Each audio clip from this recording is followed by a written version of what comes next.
Welcome back behind the velvet rope. And we are here today with a very special guest. The one and only Dorothy Toran, executive producer of Real Housewives of New Jersey.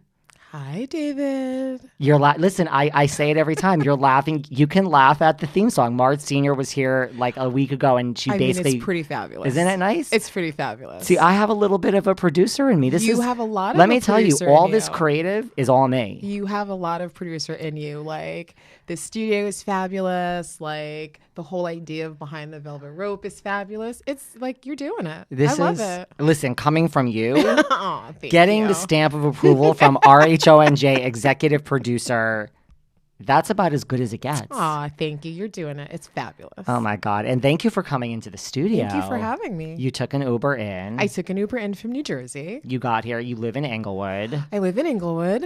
Now, what I like to do with everyone, a guest, which everyone's always like, really? Like, let's start at the beginning. Now, I don't need to know, the color of the dress that you wore to, your first day of school in first grade. Okay, got it. But tell us about yourself. Like, and I really don't know the answer. Like, where are you from? Where'd you grow up? I went to Catholic school, so it was a uniform. It was like not exciting. But where am I from? It's interesting. I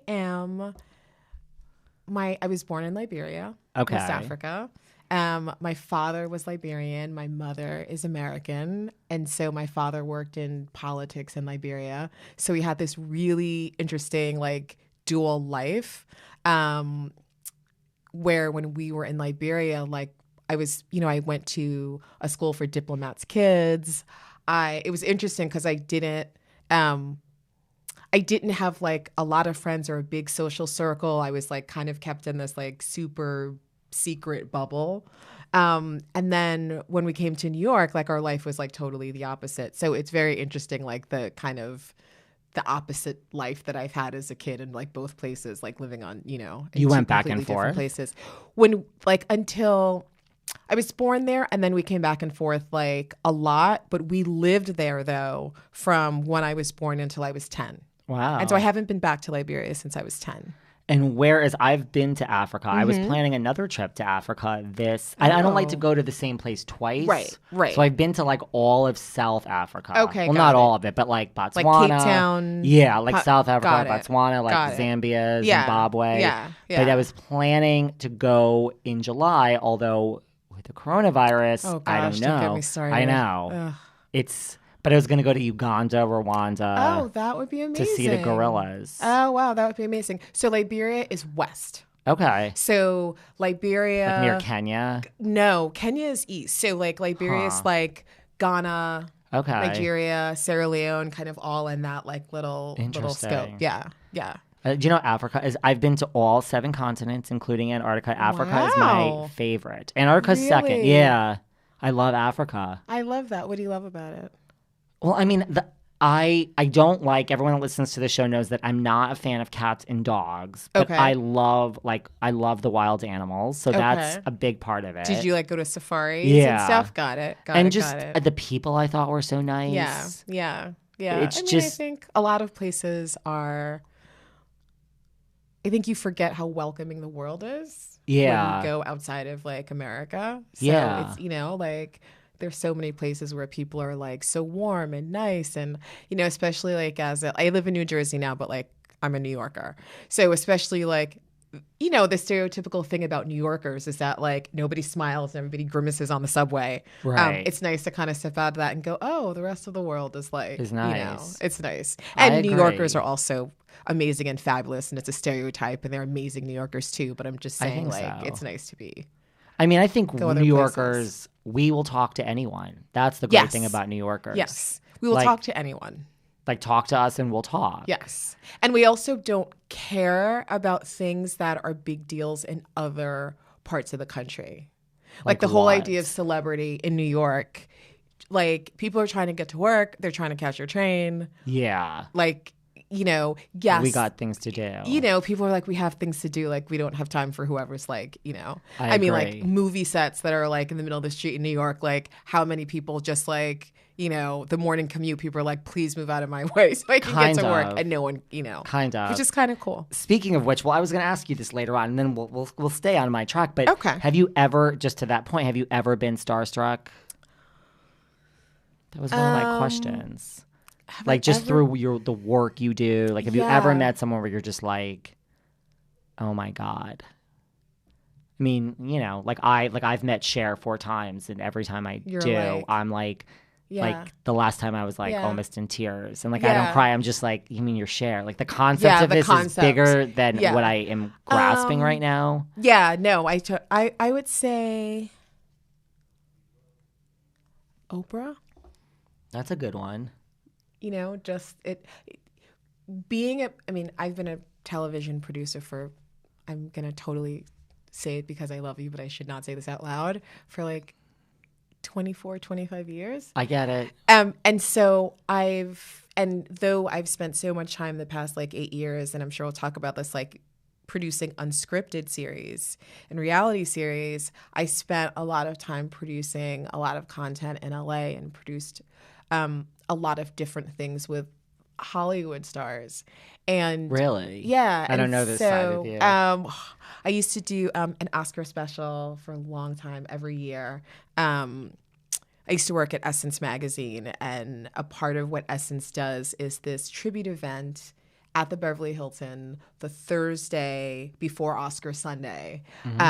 And it is Essence. This is a magazine that empowers African-American women. And so it's called Essence Black Women on Hollywood Awards. And they were tribute packages, just like you see at the Oscars, that I would executive produce with a team.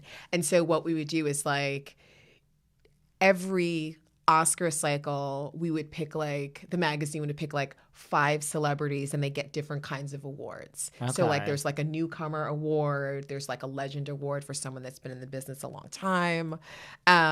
So through that, and what we used to do is, as a part of the package for every honoree, we would interview a bunch of people that were co-stars, directors of that person. They were all women, in front of the camera. Huh. And so we honored Halle Berry one year. And so I did packages that included John Travolta and Warren Beatty, Benicio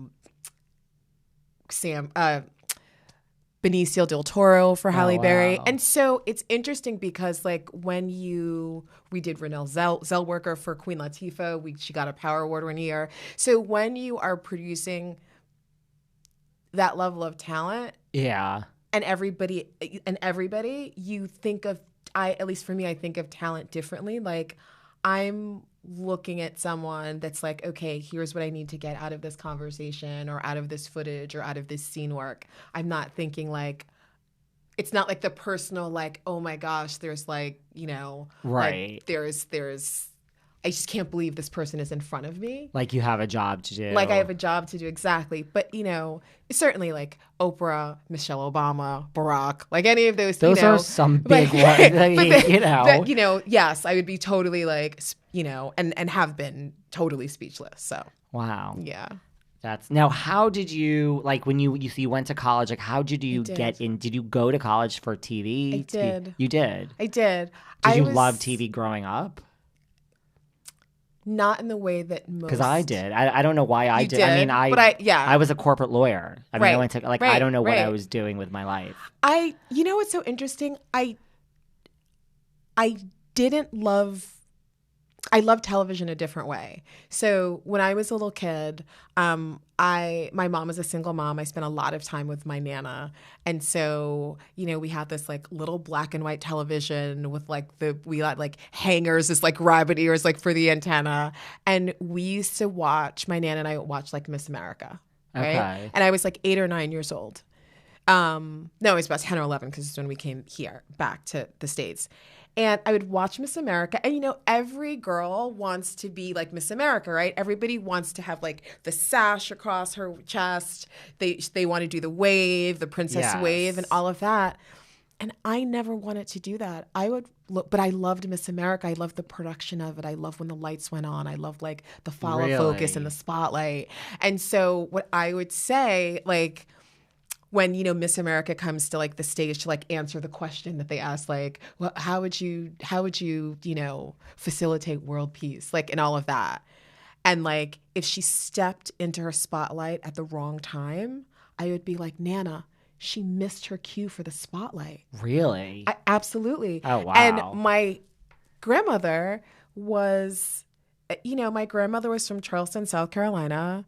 She was like, I don't know what you're talking about, child. That's like, what I would say. Sit down and hush and like watch the TV before I turn it off. Huh. So that's how I was so like entranced by all of that. Interesting. That stuff like when people are like, even in reality TV, when people are like, oh, like Ariana from Vanderpump Rules, there was just some controversy. They're like, but like her hair, like I never noticed that stuff. Like the continuity stuff. And, I noticed like if you're at a dinner and it's light and then it's dark, like, okay, well this scene must have been shooting for 17 hours.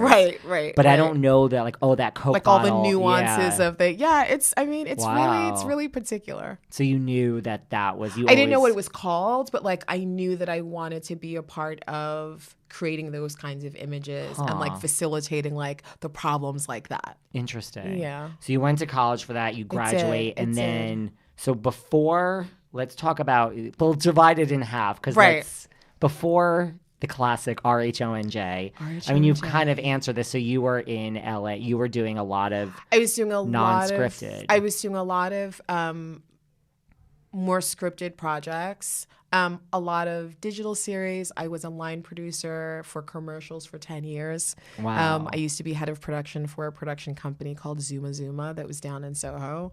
And I was there for 9 years as their head of production. So we represented 12 commercial directors, including Sam Raimi. We repped Ellen Cumming. So I've had this, and then I produced music videos for a while, kind of like in the early 2000s when like hip hop videos, like when record labels were spending like $20 million on like music videos. I produced music videos for a while, like 5 years, and then I was like, I'm gonna have a heart attack. This is too stressful. Did you work with anyone that we would know in music videos? Yeah. I mean, you know, like everyone, everybody in hip hop at the time, like 50 Cent. Oh, it's so funny. I mean, I'm just going on who I... No, do you know believe it or not, I have a very diverse taste in music. I love that. But you know what's so funny about you saying that? Yes, I have worked with Curtis. Yes, Curtis. 50 Cent was one of the... I was not producing when 50 Cent started his career. I was like a production coordinator. But I was on the producing team of the very first music video he ever shot. Really? It was... the album was called Your Life Is on the Line, or the song was called Your Life Is on the Line. Okay. And it was like in Jamaica, Queens, and we shot like, you know, like underneath like the E train, like on Jamaica Boulevard. And it was so funny. Like this is before 50 he didn't have a cell phone. People were not like walking around with cell phones. Right. And I remember the producer would like task me with like calling to give him his call time. And I remember calling his grandmother's house. Really? And I was like, hello, I'm just calling to give Curtis his call time for set tomorrow. That's so funny. It's so funny that you said that's 50. Funny. Yeah, it's funny. I like 50. 50, Snoop, and probably Little Kim. Those are my... Oh, I was and Foxy Brown. It's so funny you said that. I mean, I was a huge Foxy Brown fan, and Kim and Snoop, but like Foxy and Kim, she's I was like, you know, Foxy was booed off the stage last year when I went to see Welcome to the Dungeon with Miss Candy Burris. Oh, I don't understand. Was booed off the stage? Something happened. It wasn't like I don't know if it was because she was literally I was in the front and I don't know why. Why? Yeah, it was the weird thing where like I think she was lip syncing or something, but it didn't bother. Right. But somehow, no, I shouldn't say she was booed off the stage. Certain people were booing, she was like, "You can all basically go fuck yourselves," and like threw the microphone down. And she's like, "I'm out." Yeah. And then Candy had to come back out and be like, "I don't know what to do." Wow. But Candy has some pull that she can get Foxy to come out at the end of her. I mean, it was like the New York show, so local. I mean, listen.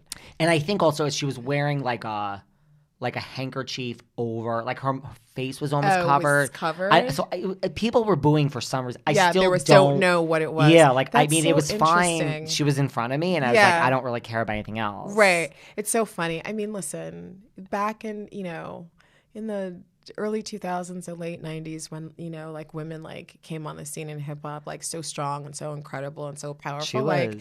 Foxy was like one of the trails. The Il Nana is like classic. That is one of the classic CDs of all time. We have to play it together. I know, you're like, David. I mean, listen, I also like 80s music. Now I'm dating myself, but I have this whole other side. I just don't like a lot of current music. I'm trying so funny. I'm trying. I'm not. It's hard. My 9-year-old and my husband know more about current music because they're obsessed with American Idol. Okay, and that will do gotten it. Semi-obsessed because I'm like watching it with them sometimes. But I mean, I was definitely obsessed with American Idol the first million seasons, but it's lost me. Yeah, I mean, I do have to say, like, I love like Luke Bryan and Katy Perry and Lionel Richie. I do love them as Lionel, like a group. I love. I do. As a group of hosts, I think they're like so fantastic. And I love Luke Bryan. I love Simon Cowell and Paula Abdul. So I am old school. Wow. Got it. Okay. Do you know how many times I've seen Paula in concert? Like, really? Oh my god. I've never seen Paula Abdul in concert. You're like obsessed with her. Yeah, like she's not like my favorite, but like obsessed. But again, like when Paula was like, she was the choreographer to go to. Like that's who everybody wanted to like do their videos and do. Yeah. She's a trailblazer too. She's worked with everyone. All right, so you did all this other TV. That other TV. I mean, and that is all amazing and wonderful. But did you have a favorite show growing up? I mean, this is now we're really going to date ourselves. I mean, you're going to totally. I mean, if I. When Mart Sr. was here last week, somehow age came up. Yeah. And she was about to say something, and I literally was like, you need to just step away from the microphone. Right. If you reveal the number, do not, because she's like, I get it. I'm not going to talk about your age. But she was about to say to my age, and I was like, I will literally kill you. I will literally kill you. Listen, but when I talk about music and TV, it's over because I date myself. I mean, I'm gonna totally date myself, but let's do it. So, as a kid, because I can tell you my favorite shows to watch were, and also again, like my nana was like very strict. Like I wasn't allowed to like watch endless television, so I had to be like super selective about like what I was able to watch. Good Times, The Jeffersons, Laverne and Shirley, Three's Company, and Mork and Mindy. Okay. Those are you were like okay. And Little House on the Prairie. Okay. That's where my girl started, Shannon Doherty. Yes, Shannon Doherty. I love Shannon. Yeah. Those are all great shows. Like those somehow are isn't this weird? I swear to you, I thought you were going to say Three's Company is one of yours. I swear to God. Yeah, isn't that weird? That is weird. I don't know.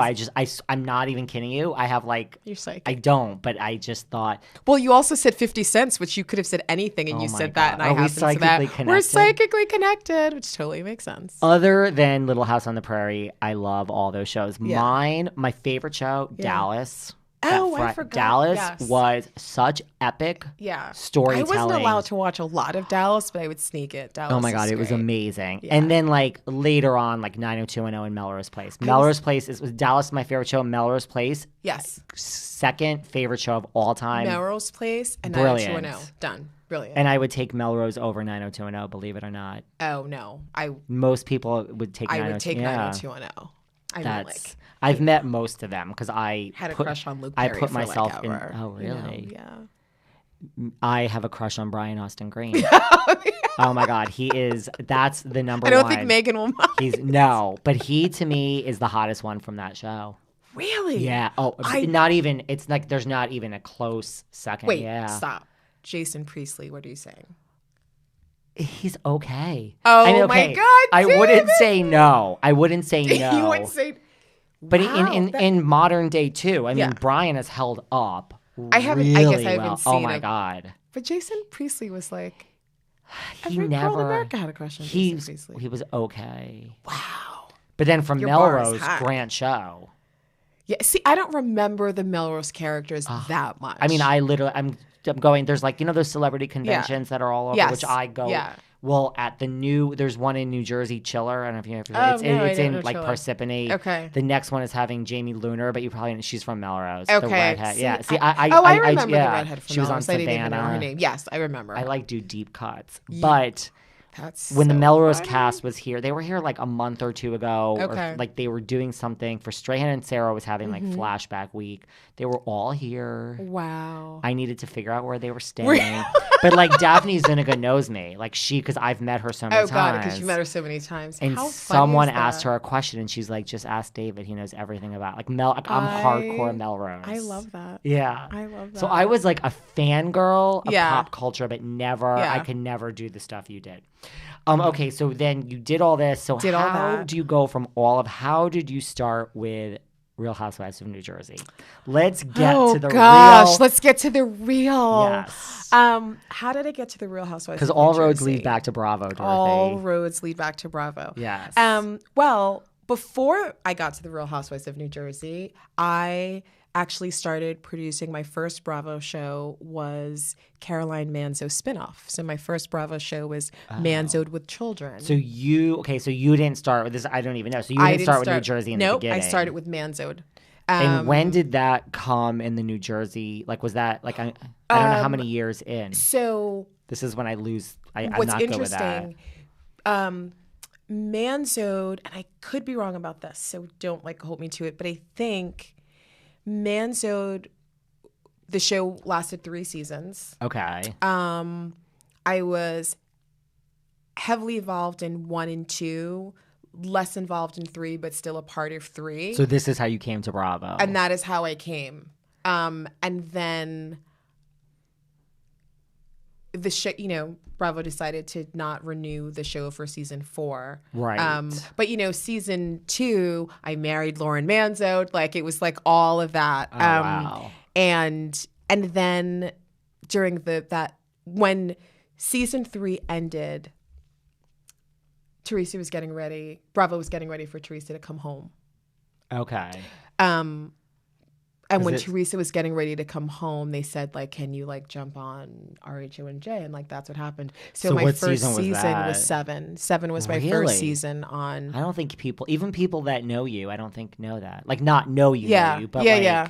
I think people think it was earlier. Yeah. I think people. I thought you were there the whole time. No. The show is now 10, almost 11 years old. And we have a mutual friend, Davi. Yes. So today I was by the way, listen, I have my own show, but is there anything you think I should ask? I'm don't tell anyone Dorothy's coming on. He too, that's why he was giving me ideas. Oh, Davi is and so he was great. He was acting like you were there from the beginning. We just both assumed. Interesting. I was, my first season was bringing Teresa home. Oh, wow. Well, half the questions I'm about to, not half, but there's a lot of questions that just don't apply to me because I was going to ask you a lot of things about the infamous season 6 and all of that stuff. The twins and all. Yes. I mean, you weren't there for I that. was not there for that. I mean, certainly, season 7 was kind of the fallout of season 6 lasted a long time. But no, I was not there. I mean, I knew the twins and all of that, but I wasn't there for 6. So Manzo'd, so how did they find you? Was there a job posting? How does this work? You mean on Manzo'd? Yeah, how'd you come to Bravo? Were they this is a great producer, we need to get her? The world of unscripted television is so small. Really? And the production company, someone had recommended me to the production company. Okay. And, I went in and I was at Truly. I used to work at as an executive in charge of production at Truly Original. Now it's Truly Original. At the time it was called True Entertainment. And so I went from True to Bravo's production management team for Jersey. And did you have, with Manzo'd, did you have any reservations? Listen, reality TV's come a long way. Totally. It's a real thing now. Totally. But in the beginning, it had that listen, an actress like Arina would never do reality TV in the beginning. There was that stigma. Right. So did you have any reservations coming from all this great scripted, producing Michelle and Oprah? No. and doing Manzo'd? Well, I didn't produce Oprah. I just I've interviewed her once, but I deeply have that dream in my future. That's pretty. Yeah. You know what was interesting? I think because I came to Bravo, Manzo'd with Children was a family show. Yeah. It wasn't, so it was very different. It was, it was about Caroline's everyday life with Al and Chris and Albie and Lauren. It was about following Lauren dating Vito and then falling in love, and then they got married, and we were all a part of that. And I loved them. I think Caroline Manzo is... I think she's pretty fantastic. I just think she's like a powerful woman. She's a committed wife and mother. She knows what she wants and she knows what her value is. So I really admired Caroline. So did you know her before? Like, were you a fan? Know her before. Did you watch RHONJ? I didn't watch RHONJ before. I obviously knew of the show, but I had not maybe I'd watched it like here and there, like binge watch it a little bit on like Christmas breaks or something. You weren't but like, I was I not live in like New Jersey and these are my colleagues. And I didn't live. I've only been in New Jersey for 5 years. Oh. So I was in New York. I mean, when I made Manzo'd with Children, I was living in New York. Did you watch RHONY? No, a little bit. A little bit. I also I was a big Bethany fan. Another like self-empowered woman. Just a really self-empowered woman who, and I loved Caroline. I loved being around her. She was always so warm and generous to the crew. She would always like cook for us, and she would like let us eat in her kitchen, and she would never take no for an answer about eating. And Al, I just had such a good time with. So, and like I think after RHONJ, if you talk like in interviews, that's what she wanted, like not to fight and to have like a family show. I'm sure that was part of the so it was really like fun. And when we traveled on cast trips, like one of my best work trips to Italy was with her and the family. We took them to the Amalfi Coast. Oh wow! For one cast trip, So I watched. You watched? All 3 Thank you. It was a good show. Listen, so that was my opening to Bravo. So it wasn't like the intensity of Housewives right away. So I think that was good for me because it gave me a chance to kind of like get my feet wet before like. And so then, so Manzo'd, so like it might have been picked up. They decide it's not going to be picked up and then they come to you and say, Teresa's coming home. Do you want to do this? Yeah, can you do this? And did you have any reservations? You know what? I didn't. Maybe it's being in the Bravo world. I obviously didn't know any of the cast, but I didn't. And I was intrigued about becoming a part of a show where even though I wasn't an avid housewife, a Jersey watcher, I understood the magnitude of like what Teresa not having been home for 11 months was and what it meant to be able to be a part of this really important time to bring her back home to her family. So to be honest, like that was compelling for me. Yeah. And so I had no reservations at all. I was excited. I was, I didn't know what to expect, which I think was part of the fun and complete madness of it all. And who was on? See, I really need to stop drinking vodka because I'm losing. Yeah, like I mean, cast wise. Yeah, season 7 was that Siggy or was that after? Siggy was 8, I think. Season 7 was Teresa, Melissa, Jacqueline, Larita. Okay. And the Siggy, I think actually maybe Siggy was 7. Siggy. Not the twins. The twins were gone. And wasn't Amber gone or was Amber 2 seasons? No, Amber was gone too. Okay. Then it must have been someone else. Oh. Dolores. Definitely. No Kathy Wakili. Kathy and Rosie. Kathy and Rosie filmed. In. Okay. They popped in and out during season 7, but I think a little bit during 8, and then I think that they didn't anymore. Dolores, I think that was like it feels like a million years ago, but that was I lose that was sight 7 of it all. Yeah. Those are the nuances. So then, how was that? When you first start, where you're like, okay, there's growing pains. Like this is different than a family show. Totally, I was like, okay, this is different. But it was also really, really fun. All of my producing experience, I think, just came in handy where I was like up to the challenge of like, you know, it was definitely more labor intensive and, you know, there were just more dynamics to obviously deal with when you're not dealing with a family, but you're dealing with a group of friends. And did they have the same producer 1 through 6 the whole time? No. Okay. No. Because I was going to say, like, then, like, how did Teresa react to you? You know, just like, who's this fair. new girl? Well, totally. I mean, there was totally like, who's this new girl? Who's this chick? 100%. You got that from most of them? I mean, not the new ones. But not, never in a negative way. Yeah. Like from nobody, not from Jacqueline, never. It was just about like us getting to know each other. Right. And also there's so, you know, I wasn't the only executive producer on the show. There's so many EPs on the show and all the EPs function in different roles. It was like kind of figuring out like where I fit. And I definitely became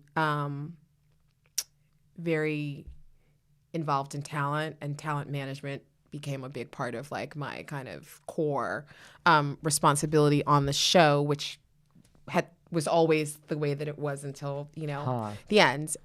So it was just trying to figure it out. And also, to be honest, Teresa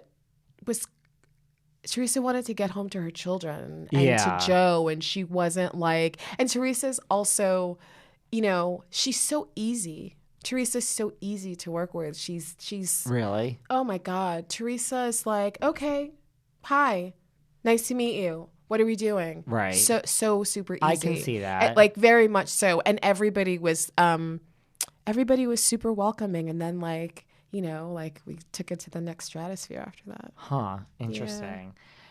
Yeah. And then, so this just raises another question. Yeah. Like, just my own lack of knowledge. Yeah. And I think a lot of people aren't so sure about this. As a executive producer, do you get involved in casting? Like, do you have the casting? Is that you? Yeah, we're involved in casting. Like, you have the final say? No. The network has this is just... Yeah, no. A lot of people, I think, don't... No. The network decides. We work for the network. And the network decides. So you'll bring, like, these are 3 we of our certainly finalists. do, like, we work with a casting company that we hire, and we do, like, the broad net, and we're deeply involved in meeting all of the possible, you know, casting considerations and getting to know them and figuring out, like, do we feel like they're the right fit? We feel like they resonate with the existing cast, that, like, it would be, like, a good mix? Like, what do they have going on in their life? What's the story? And just, like, personality and, like, you know, what do we think the dynamic will be is always a number one, you know, thing to think about. Right. But we present those, we figure out who we think are like the best candidates, and then we present that, but the network chooses. Just curious. No, but yeah. How many people are usually presented, like, around? Not a lot. That's what I would think. Not a lot. Like, it's almost like the casting company narrows people, then you narrow them and say, like, these are 3. Choose one. Maybe. Has the network ever said, thanks for these 3 choices, no thanks? Sure. Go find someone. Go find 3 more. Sure. Oh, okay. Absolutely. I mean, it's definitely like a process. And, you know, it's a really important decision.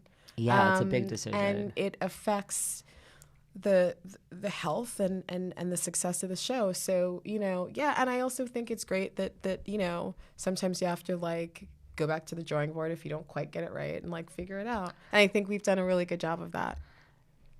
Yes. And I was like, no. Yes. No, yes. Hesitation. Yes. No. Definitely yes. I was going to say, well, I say on this podcast all the time. Yeah. This has nothing to do with RHONJ. Just in general, like, it's shocking to me sometimes, and I don't even, there's nobody I'm thinking of from RHONJ, but I'm thinking of other franchises. Yeah. Like, it's shocking in a way how many people want the job, and then someone gets cast and you're like, what? Yeah, like, sure. I need to work. And listen, everyone thinks it's easy to have a podcast. It's not. Right, So this right. isn't No, me. it's not. Your job, I don't even understand. But there are some times, like, it's not me being cocky where I'm like, I need to go work for Bravo and be in casting because, like, this person that's chosen out of everyone that possibly was in line, like, what? Yeah.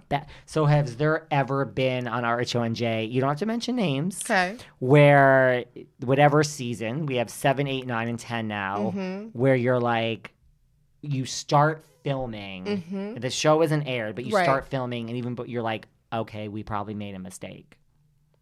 You know what's You don't so have to mention names. No, totally. No. Really? Not in my time. That's good. See, I thought you were there for all these other seasons. No, I mean, I can't. I actually didn't mind 6. I don't really remember it all, but I don't really, when they lost all the viewers, and I don't really remember it. 6 was a really difficult time. I don't even remember who was really on it. I guess the twins, Amber, Jacqueline. Yeah, I just think it was, and also it's kind of almost like that 7-year itch. Like 6 was like the show was getting to a place where like it needed to really excel and take it up, or like it wouldn't. And I think it just kind of, it just kind of failed in that expectation. But I honestly think like, and it's not that obviously everyone who started season 7 wasn't on season 10 or 9. Right. But I do think that every single year, like I think that casting did a really good job and hit it out of the park. And same thing, like when it airs, you're never like, oh, this is okay. No, that's good. Yeah, I mean, there's really no one I'm thinking of. There's no shade in that question. No, I know, but it's a good question, and certainly my answer could have been different. But like thinking from everyone from 7 through, I think that there were, I think that the choices were right. That's good. Yeah, and I wonder if that happens with all the other franchises. Like, just as a producer, I wonder if people, like, when you start filming, you're just like. Because I feel as the audience, sometimes you can tell right away, like, this person's a miss. Right. Sure. And everyone feels that way. Or, like, we have a superstar. Yes. Like, to me, Leah McSweeney from New York is going to be, just drop the mic. Wow. Drop the mic. Like, she's everything. Yeah. Yeah. She's different. She brings like a hip hop. Yeah. Like it's going to be like, people, this is New York City. Yeah. Like, right. There's the Upper East Side, and then there's it's like, that's just to me. Yeah. But I wonder if like that's producers. Sure. I mean, I also think that. I'm sure, producers feel it. And I think it's something that's always evolving. But it's so funny as I think about it now that you've asked me this. I think like everybody's been just right for us. And what do you? What's the hardest part, in your opinion, of being a producer? Like, what's the biggest challenge? I know. I mean, like, I could only imagine. I mean, listen, I know all these girls too, not just New Jersey, but no, yeah. I mean, a lot of these girls are, they got a lot going on. Like, there's a lot. I mean, you hold a lot of hands. It's a lot of. I think the hardest part is giving every cast member the support that she needs. And, cast members are people and everybody's different. And so everybody has like different needs. So it's like being able to like move through everybody and, just like change hats and shift communication styles and perspectives based on who you're talking to and what you're trying to manage. So I think that's probably the hardest part. I also enjoyed that very much. And I think that makes sense. Yeah. And I think, the ladies are, my last few years of my cast we've just gotten to know each other so well that became a lot easier. That makes sense. Yeah. And let me see. What else did I want to ask you? What else, David? Well, now that I know you've only been there since the 7th season. 5 years. Do you have a favorite season of yours where you're like, this season just... And then I was going to ask you, again, season 6 doesn't apply now. Yeah, no. Favorite season... I'm asking some good questions. You were asking excellent questions. 7, 8, 9, and 10 all have really special memories that I hold dear about, just certain things that we covered in certain times. I mean, certainly like being in Teresa's house, standing behind the wall when she was seeing the girls for the first time. Like, I'll never, that's like seared in my memory forever being in that space. Like I'll never, because that's, it was the show, but it was like real life and really serious stuff that was happening. Yeah. Well, that's the thing, like to your point of season 7, like probably why you chose it too is like, I mean, like this is a woman coming home from jail. It was like, this is not a joke anymore. It's not a joke. Yeah. It's not like, light fare. Yeah, right, exactly. Like, yeah. You were in jail. Right. Which is not something, Yeah. I mean, in a way, more people are in jail than you might think. Well, I have a friend that just got home from jail, but that's a whole nother story. But, and you want to hear something funny? What?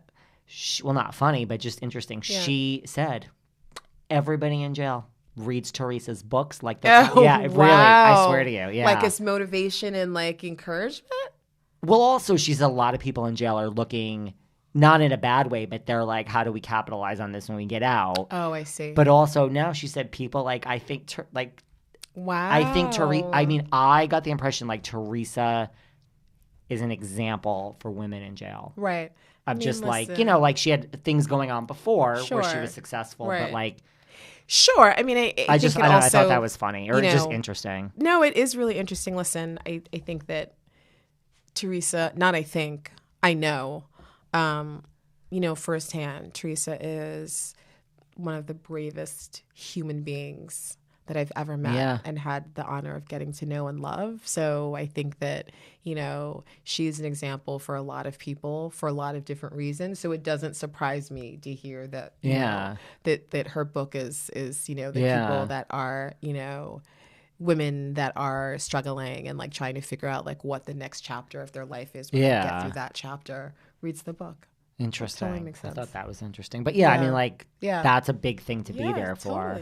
Totally. So not a favorite season. Okay. What else did I want to ask you? Let's see, not a favorite season. Yeah, I mean, our cast trips are always fantastically fun and hard, but always memorable. So I think like that's a big memory from every season are the cast trips because they're super intense but super fun. And then this question I'm not as curious about it. I thought you were there the whole time. Like, but it's still interesting. Do you ever feel there was a moment when the show went too far, like as a producer? Like, so you weren't there when like the two Joes were like wrestling each other to the ground. Yes, when they were wrestling each other to the ground. And you're like, holy shit, this is like an actual family. Yeah. But so taking, that would have been one moment, I would think. Like, oh shit, like this is like, Yeah. I think in my time on the show, there have been a lot of difficult moments that we've caught on camera that, I think that it's always a difficult call as a producer, when you are towing this line of making a show that is engaging and entertaining and like spontaneous and things happen, but also they're a cast of people that and have grown to love and care about. And so you're always in this like weird balancing act of like how to manage both things. Right. So I think being a producer, like that's kind of one of the quintessential challenges is you are not a robot. So you do like, every single woman on this franchise, like I love and I adore them and think they're amazing and like want what's best for them. So sometimes that competes, but that's the job. Right. I mean, that makes sense. Yeah. You're a human. You feel for these people. 100%. But certain things need to be put in because your job as a producer is to make good TV. Not always easy. And, it's tough. That part is really tough. Do you get a lot of the calls afterwards, like when it airs, of like, oh. Yes. I get all the calls. I used to get all the calls afterwards. I know you get a lot of calls. Countless calls afterwards. But that's also a part of the job. Like, right. When you're in this process this intensely, you don't just like produce something and have a scene and it gets really intense. And after you're like, okay, see you later. I mean, this that's is real. not how it works. It's real. And there are real feelings that come into play despite what people think about like it's, overproduced. Like, sure, like, there are things that we like to focus on, but like, especially this show, this cast of women are real and they're authentic and they're honest. And what you see really is like who they are. That makes, I would agree with that. Yeah. And then do you get a lot of calls during it saying, don't fucking put that in there? From time to time. Yeah, I mean, and like you'll do what you have to do. Again, like it's even in everyday life, right? You say something. Oh. You think it's fine. You think about it. The next day you're like, wait, maybe that wasn't something, but those are like impromptu emotions, but also we really have like, the most professional cast and they know that like, there's always a way to talk about this. The show is going to do what's best for the show and we don't take those kind of personal requests necessarily into consideration. But at the same time, like everybody knows that like, this is a business and this cast is great. They're fine with it in the end. Yes and yes. And that's to the point, like for people who say that, the big thing, reality TV is not real. Yeah. What would you like to say to all of those people? I mean, I've been there for a lot of the filming. Yeah, you have. Reality television is, I'm going to speak for the cast that I've worked with in Unscripted. They're not actors. The things that they are feeling and saying are not something that someone wrote to them on a napkin or on an index card. It's how they feel about whatever they're talking about. Right. So, it doesn't mean that we don't kind of like shape environments, but certainly like what they're saying is how they feel. Right. And no one's like putting words in their mouth. That's the thing. It's like, you said this. Yeah. So how can it be fake? For better and worse, Yes. Yeah. And you never, like, you love what you do. You never, ever, do you ever have a like, maybe I'd like to be in front of the camera? Never.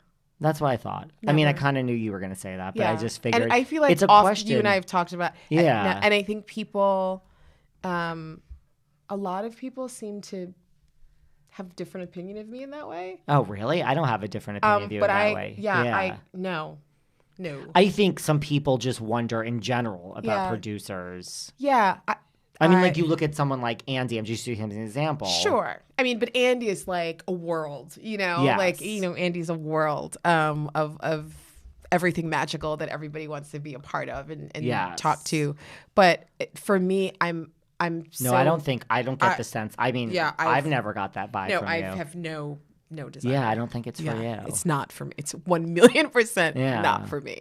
I have another friend who's a producer of like, she's like, never. Never. Huh, interesting. Never. It's just so interesting. Yeah, I mean, like, listen, like there are other things like, that I'm, very close to lupus work and research because I'm one of the national ambassadors of the Lupus Foundation of America. And it's so funny. Speaking of Davi, he sent me your post. We're going to probably come to your lupus walk. Oh, are you guys? Yes, I think so. Oh, are you going to come I don't know. to the walk? He sent it. Davi's the best. And he's like, should we do this? And I was like, yeah, I forgot. It's like May, right? It's May 2nd, Saturday, May 2nd. And it's down a at the lupus walk. seaport. It's it's in the city. Oh, okay. Yeah, it's in the city. It's like down by Battery Park City. So the walk is every year, and it's a fantastic way for people to have community, whether you're a lupus patient or you are a caregiver or like a friend. Like you and Davi will come to support you. I just put it on my calendar. Okay, good. This is how my life works. I don't focus where it is. No, you just I'm just like, I need it on my. He literally sent it to me yesterday. He's like, should we go to this? And I was like, yeah, let's go. Oh my god, it's so. This is how you came up. Then I was like, I'm sitting down with her. That's so funny. Yeah. It's such a fun day, and like my younger sister died 3 years ago.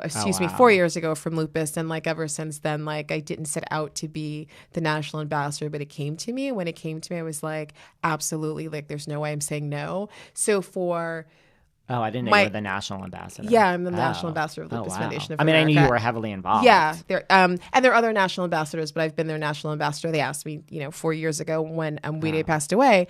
And so the only thing I'll say about on-camera stuff, for lupus, I will. And I have. I do television appearances. I do keynote addresses a lot. I'm actually going to be I will probably, based on what's going on to travel in the world next week, we'll be in DC for the National Policy Summit, and we talk to congressmen, and we go speak on Capitol Hill. So those things I do proudly because it's humbly the way that I honor my sister and work in service. But other than that, that is it. That's it. It's just so interesting because, I even know people that are very good friends with some of the current cast. Now, okay, they also have a lot of friends that do want to be on the show. Right. But I know I'm friends with women that are friends with a lot of the people on it. And they're just no interest. No interest. Because I'm like, you realize you could be on this show. Yeah, if they're casting. That's an excellent point. They're just no, thank you. A lot of the really good friends of the ladies on Jersey are like, nope. And I think that's so cool, though. I think, those friendships are genuine. They're not about being on the show. So I think that's it's just you're so. Right. You're I mean, right this is that. What makes the world go on, as we were talking about in the waiting room. Yeah, it's right. It's true. I would personally think I'd be great for TV, and so you sometimes would be great for TV, right? David. You would be. And this is coming from like, listen, and I am not just kissing your ass. Like, I respect you as what you do for your job. Thank like, you so and much. I don't respect everybody. I don't respect everybody. No, there's a lot of people that are just not good at their jobs. Like, you're just great at your job. Thank you. So if you're saying that, I take that there's something there. There definitely is there's an on-camera like. Listen, I'm very future for you. I think so too. 100%. I'm very self-aware. I know my strengths. I know my weaknesses. You are very self-aware, and also like you're so entertaining and like fun, and you're so super like whip smart. Like, of course you should like some people like that's what they should be doing. Yeah, like that's what you should be doing. Yeah, it's not even like my ego. It's doing, like no, I'm convinced this is my true calling. Yeah, it's your like you look at like a Margaret Josephs. Like this is your like I feel like. I know. Yeah, I mean. Like, it's a true... Yeah. So, thank you. If you're saying I should be on TV, Do it. I am ready. Do it. What else did I want to ask you? Else? Well, we need to also talk about, which we didn't really talk about in the beginning, but we need to talk about your announcement. Oh, yes. I mean, really, like, way to I'm having so much fun with you. I totally forgot about that. Like, way to bury the lead. Bury the lead. I mean, we'll talk about as much of it as you can talk about, but it's officially announced and known that season 11, which is filming right now. Yes, right now. I mean, I've talked about it. These girls don't get a break. Yeah. Like, the reunion is airing and the new season is filming. Yeah. You have left...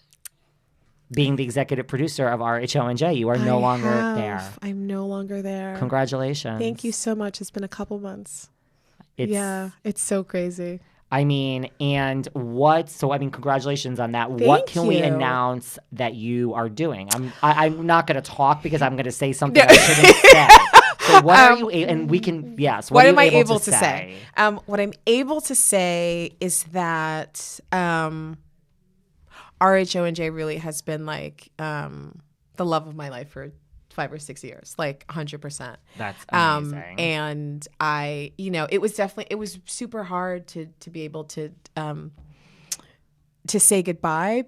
In the same token, it's really exciting to know that it's time in your life and your career to like start a new chapter and be able to, I think, be brave enough to walk into that. So I am super excited about what's next.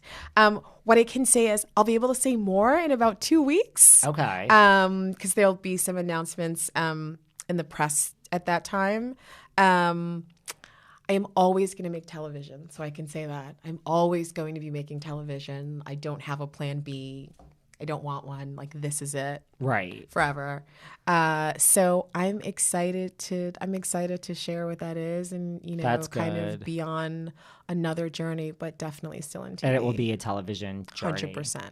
Okay. 100%. I mean, that's what Yeah, 100%. Okay. And so I'm excited. You'll have to have me come back when like the announcements happen and then we can talk all about it. And listen, I feel change is good. Yeah. Like in life. I do too. And it's hard to change and it's hard to decide to change and Yeah, like did you struggle with this decision? I did. To leave? Mm-hmm. I struggled for a long time.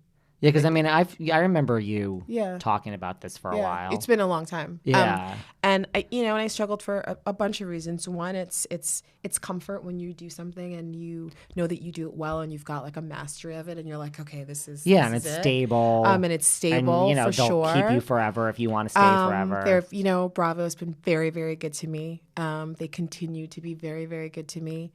And so that was really difficult. And the most difficult thing though was saying goodbye to my cast. They are all really, really amazing women and really important and really special, and I have lots of intimacy and depth and memories with all of them, and so it was hard. That was tough for us as a group to be able to that was hard for all of us. I could see that. That was hard for all the ladies and I to kind of navigate through. I think the great thing about it is when you are forced into a separation like that, you figure out that like these are real friendships now, or they're not real friendships. Right.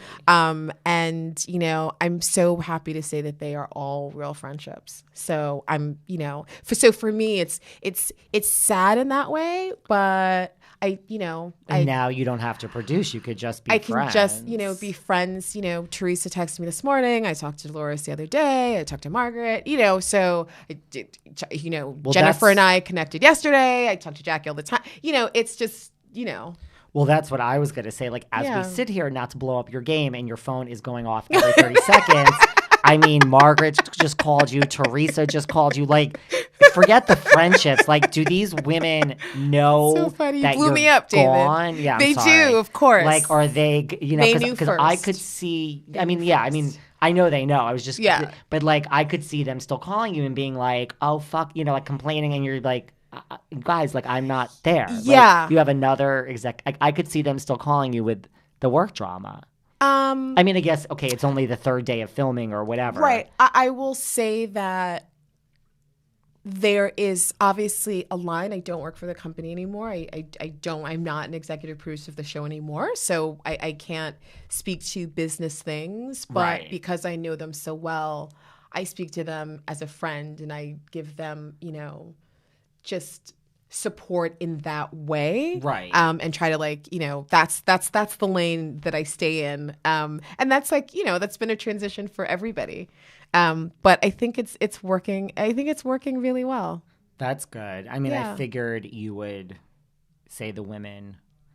Now, okay, so that's that. So we can't talk anymore about that. You can come back. First of all, you can come back every day if you like. My gosh, this is so much fun. I told you. Listen. This has been a long time coming, you and I. Listen, it's like I said to you, I've been ready to sit down with you for like 9 months. I just figured that you would never. You know what? It's weird about booking guests is I always break the fourth wall here behind the velvet rope.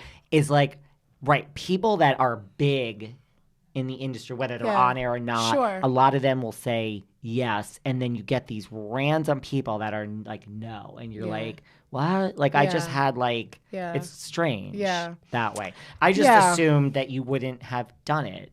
I wouldn't have done it on the show. Yeah, so it kind of all worked. Right, like if you were still with RHO, and so it kind of all worked out. And now, so my asking we'll come back and talk about it. The birthday party 3 weeks ago that we were at. Listen, we were at a birthday party 3 weeks ago. People don't realize, I always say this, like when I can book a guest face to face in real life, it saves me like 19 hours of work. Oh, I'm pretty much. I'm and like 45 texts. Literally, I'm like, that just saved You're hours. like, great, Now here's just as the looking forward. Okay, before we get there, I have some fun questions for you. I love fun questions. I love them. It's more like, who would you rather? Okay, I know. Like, you know, these, like, be careful what you wish for. Be careful what you wish for. You know. Okay, I'm ready. And again, some of this, I'm going to have to change some of these because you weren't there. Yeah. You're not insulting anyone. We're all friends here. So just go with your gut. Okay, we'll see. If you really, you know, you're in charge. You're the executive producer. If you can't answer, but who would you rather? Career advice, Margaret or Jackie? Both of them. I knew you were going to say something like that. I mean, I'm picking good ones, right? Because they're both very smart. Margaret and Jackie are both super smart businesswomen. Listen, I've taken tons of career advice from Margaret. Like Margaret, she is a branding, marketing, licensing queen. Jackie is so smart. She's an accomplished corporate attorney. She's like, she's just like, they both are like, I would take advice from both of them. They're both amazing. Okay. That was easy. Thanks, David, for giving me an easy one. I mean, now this one, you never worked with the twins, so I'm going to have to change this. So, and you never worked with Amber. I never worked with Amber. That takes all the. I was going to ask you who you'd rather be stuck in an elevator with, and I was going to ask you the twins or Siggy. But you don't really know the twins. I don't know the twins, so I can't really. Here's a question, because everyone talks about Carolyn coming back, which, mind you, like that even came up at BravoCon. And Andy was like, Carolyn was sitting there, and he's like, he asked, it was at the OG panel, he's like, for you, I assume we have to just back up a dump truck of money. And she was like, yeah, pretty much. Yeah. But let's take Carolyn out of the equation. Okay. Would you rather have back, and I guess she wasn't really a full-time housewife, would you rather have back Kathy or Jacqueline? If you were still on RHONJ. Oh, I can't answer that. I didn't think so. I can't answer I didn't think so. But that one I gotta say. I didn't think so. Listen, they're both amazing and there's no shade. Like, moms listen, I know both of them in real life. Yeah. Like, I am close to both of them. Yeah. I love, but there's no shade. Like, I didn't mean any. They're lovely ladies. I love, I love Kathy and I love Jacqueline. I just was, just curious. No. I mean, then I was gonna ask you who you would rather have back, Amber or Danielle. I've never worked with Amber. I can't say. She's another one. Do you know what? I get a lot of flack for this. Here's my thing about the way I operate. Yeah. Like, as long, I take it here. Like, I don't, whatever someone else thinks about you. It's like what. And I also am like, whatever your beliefs are, like that, it's hard, but like, I still take you as like our interaction. Right. I have a great thing with Amber. Like, I like Amber. Yeah. I get a lot of people flack are about like, that, well, really? people are like, how can you with all this stuff against gays? And I'm like, I don't, listen. Oh, I see. I don't even know. Yeah. Her husband, like, I just believe there's like 15 sides to every story, and I don't. So there's no shade in that either, because I don't mind Amber. Right. All right. So those are. That's so funny. Those are not as fun anymore. The other thing is did you see this whole thing? There's like this petition now online about like, don't bring back Melissa. I mean, it doesn't, Andy was like, did you see that? I mean, I'm saying it's nonsense. No, I didn't see it. It was like just from like 2 days ago. It's nonsense. I'm just like, yeah, it's stupid. It's nonsense. It's silly and ridiculous. Insane. So here, we're going to leave. So here are 2 final thoughts. Okay. Where do you see this, since we can't talk about your new venture? Not yet. Where do you see, forget RHONJ, where do you see this whole thing going? Like, is the Housewives like 10 years from now, 5 years from now? Is there an end in sight here? To Jersey? Just in general, to this whole Housewives Isn't thing. Atlanta on like 23rd season or long something? Time. Salt Lake is coming. POC, Salt Lake is coming. Listen, I think as long as there are compelling casts, there's stories to tell that are entertaining and people want to be entertained. And I think, in this time in our world and in our country, like, to have the guilty pleasure of tuning out and like, I hope Jersey goes on for the next 30 years. Seriously. I think it's great fun. It's my life's work. Yeah, so right. I certainly think so. And it's the gift that keeps giving. And also, I think as much of a slight as maybe the genre gets, I think that there are more people than you would think that identifies with a challenge, a situation, a relationship dynamic, and a friendship that the show's exploring. So I think it's great. It's kind of like the gift that keeps giving. Absolutely. It's very empowering to women, it's super I feel. Empowering. Because there's 2 schools of thought. A lot of people think it's totally misogynistic, and it's like Andy's running this, and it's all these women fighting. I think it's very empowering to women, personally. Yeah. And so there's 2 other questions. On that note, how do you, because I actually have mixed feelings about this, believe it or not, but how do you feel about all this chatter that I don't even believe it's true, but like, there's talk that there will be like a gay male as one of the Housewives. Did you hear all this? I haven't heard that. Because it's something, it's either people are making it up. Yeah. It's something that keeps repeating. They even asked Andy at BravoCon, and he doesn't say, no, that will never happen. I don't think I have mixed feelings. Listen, it certainly. You mean as a main cast member or as like a friend? Like as a main in Atlanta, cast member. There's so many. No, they're talking. I don't know. I don't think it's serious. then it's like, is that jumping through? No, I mean, there's all this chatter. Yeah, I mean, it's the Real Housewives of New Jersey. Or just like any franchise. Like, I think it's the Real Housewives. Yeah, it kind of changes the format. I think it changes the dynamic. Yeah. And then like back in the day when they were asking Andy, like, would you ever do a gay version? It's like that's the A-list from Logo, I feel. Oh, right. Right. Yeah, it kind of, to me, people think I'm all for it. I'm not. Yeah. It My kind gosh, of changes I forgot about Logo. Remember Logo? I made a show for Logo. You did? I actually, one of the first shows that really covered what show? Gay life in Provincetown. Oh. I made a show called P-Town Diaries for Logo. Familiar. I mean, like years ago. It sounds kind of familiar. In the very beginning of like when reality was like on the. I do a deep with reality. I do a deep dive. P-Town Diaries, I did it. Interesting. Yeah, I need to look into that. And then the final question. Well, first of all, is there anything you'd like to add? Anything you feel like we haven't covered? See, you had a good time. Everyone is afraid. I was afraid. I will be very honest. I've like been running from you for a long time. But you thought I was going to ask. Well, when I booked you in person at the birthday party, I said it's not going to be. I said it's not going to be salacious. You had a few drinks. I had a few drinks. Like you got me in a good day. But seriously, like you're so fun, and like talking to you is so easy. It's so fun. You see, this is my professional side. You're so good. But yeah, I mean, I was like, it's not going to be salacious. You're not going to have to reveal any secret. Listen, absolutely don't get me wrong. I would like to see, this is what I tell people. It's good to be like friends with me because like then it's but I would like to sit here and ask you all the salacious questions, but I know you're not going to answer.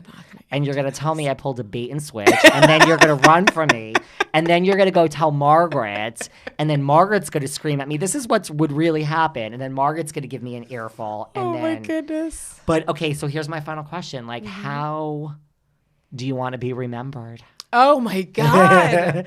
Yikes. Dorothy. Okay, David, you pulled that out. I did not see that coming.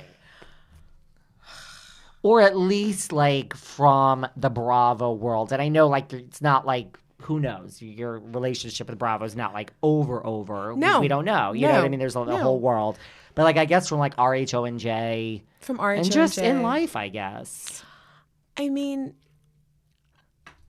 so... Wow, I'm like literally took my breath away. So, and you're an executive producer, so that's hard. Yeah, that's hard. It's hard. Not a lot of people do that. I think, when I was leaving RHONJ, obviously in the scope of telling all of my bosses, I told Andy, obviously. And Andy, how did he? Yeah, he was so incredibly supportive, and he was so generous with his thanks for my part in the impact of what the show has been since I got there. And he said, Dorothy, you left us better than you found us. And I thought that was really, really, I was so honored by him saying that. Yeah. So I think if I want to, the way I'd be remembered on the show is to really be remembered by Andy saying that. Just that, we're better for having you. It was really how I interpreted that. So I think, how I want to be remembered for my part on the show is I think, Andy, really embodied it, in such a beautiful way. How I want to be remembered in life. Oh, my goodness. I want to be remembered for showing love and doing my best for the things I care most about. So that's being a mother to my 2 daughters, being the best mom that I can be for them, being the best wife that I can be to the best husband in the world. You spent time with my husband at the party. He had a good time at the party. He had a good time at the party. But he's just the most amazing, incredibly supportive man and best friend, and I don't even know how I got so lucky to have him, to be honest. That's amazing.